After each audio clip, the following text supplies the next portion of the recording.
Daralun, gitaris Dewa Bujana turut memimpin lagu Indonesia Raya di konser Dream Theater Top of the World Tour yang digelar di area parkir A dan B Stadion Manahan Solo pada Rabu 10 Agustus 2022.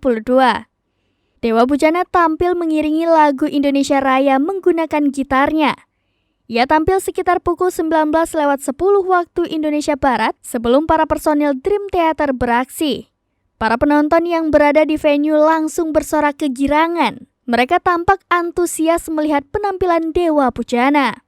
Terlebih, para penonton yang ada di area Festival A langsung bertepuk tangan. Mereka juga mengabadikan aksi Dewa Bujana menggunakan ponsel mereka. Sebelum Dewa Bujana beraksi, terdapat sambutan dari Wali Kota Solo Gibran Rakabuming Raka yang ditampilkan di Videotron. Konser Dream Theater Top of the World Tour akan dimulai pukul 20 waktu Indonesia Barat. Salah satu yang menarik dari konser ini adalah lighting yang didatangkan langsung dari Australia. Ini merupakan permintaan khusus dari pihak Dream Theater, sehingga Raja Wali Indonesia selaku promotor memberikan yang terbaik pada gelaran konser ini.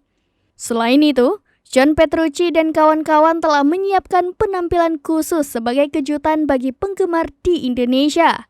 Para penonton saat ini masih terus berdatangan. Mereka yang sudah berada di area Festival A maupun B dijaga ketat oleh petugas keamanan. Total terdapat 824 personil gabungan yang diterjunkan untuk mengawal konser Dream Theater ini.